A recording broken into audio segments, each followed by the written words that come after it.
بسم اللہ الرحمن الرحیم۔ السلام علیکم۔ نمرود بادشاہ نے حضرت ابراہیم علیہ السلام کو زندہ جلانے کا فیصلہ کر لیا تھا۔ ایک بڑے میدان میں آگ بھڑکائی جا رہی تھی۔ دور دور سے جنگل کاٹ کر لکڑیاں لا کر اس آگ میں ڈالی جا رہی تھی۔ کئی ہفتوں کی محنت سے آگ بھڑک اٹھی۔ اس کے شعلے آسمان تک پہنچ رہے تھے۔ اس کا دھواں چاروں طرف پھیل کر لوگوں کو ہیبت زدہ کر رہا تھا۔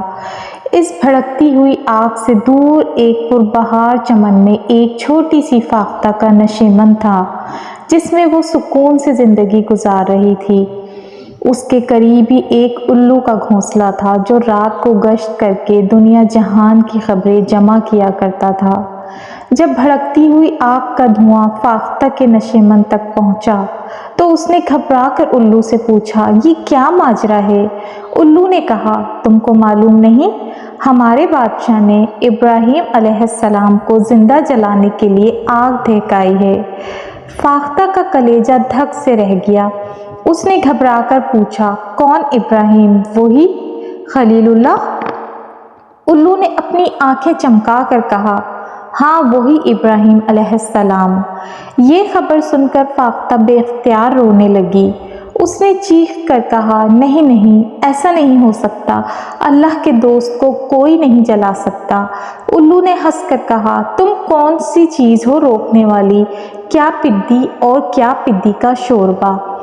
فاختہ نے روتے ہوئے کہا، نہیں نہیں، میں ایسا نہیں ہونے دوں گی۔ وہ پھڑپڑاتی ہوئی اپنے نشیمن میں لوٹ آئی۔ اس کی سمجھ میں نہیں آ رہا تھا کہ کیا کرے۔ پھر اس نے اپنے بچوں پر الوداعی نظر ڈالی اور نشیمن سے نکل گئی۔ اس نے گڑ گڑا کر دعا کی، اے میرے رب، ابراہیم علیہ السلام کو بچا لے۔ وہ قریب کے چشمے پر گئی اور اپنی چونچ میں پانی بھر کر تیزی سے پھیلتی ہوئی آگ کی طرف اڑنے لگی۔ آگ کے شعلے بھڑک رہے تھے لیکن فاختہ کی زبان پر ایک ہی دعا تھی، میرے رب، ابراہیم کو بچا لے۔ اس کی چونچ میں پانی کے چند قطرے تھے جن سے وہ بھڑکتی ہوئی آگ کو بجھانا چاہتی تھی۔ جب وہ شعلوں کے قریب پہنچی اور آگ سے اس کے پر جلنے لگے تو اس نے وہ چونچ بھر پانی آگ پر ڈال دیا اور پھر تیزی سے دوبارہ چونچ بھرنے کے لیے چشمے کی طرف پلٹی۔ فاختہ نے کئی پھیرے لگائے، وہ تھک کر چور ہو گئی۔ آگ کی گرمی سے اس کے بازو شل ہو گئے۔ بالآخر وہ اپنے نشیمن کے قریب بے دم ہو کر زمین پر گر پڑی۔ الو جو یہ سب تماشا دیکھ رہا تھا، اس نے زور کا قہقہا لگایا اور کہا، بے وقوف چڑیا، یہ چونچ بھر پانی سے آگ کا دریا بجھانے چلی تھی۔ فاختہ نے چمک کر کہا، تم کیا جانو، میں نے اپنا انعام پا لیا۔ جب میرا مولا مجھ سے پوچھے گا کہ اے فاختہ، ہم نے تم کو تمام نعمتیں دی تھیں لیکن جب تمہارا خلیل آگ میں ڈالا جا رہا تھا تب تم نے کیا کیا؟ تب میں عرض کروں گی، میرے مولا، میں نے اپنی بساط بھر کوشش آگ بجھانے میں لگا دی۔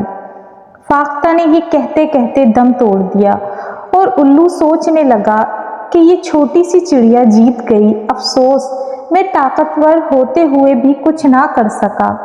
دنیا کے ہر دور میں نمرود اور ابراہیم علیہ السلام کی کشمکش جاری ہے۔ آج بھی آگ ہے، اولاد ابراہیم ہے، نمرود ہے، چاروں طرف پھیلی ہوئی آگ کو بجھانے کی کیا ہم کوئی کوشش کر رہے ہیں یا صرف تماشا بین بن کے کھڑے ہیں؟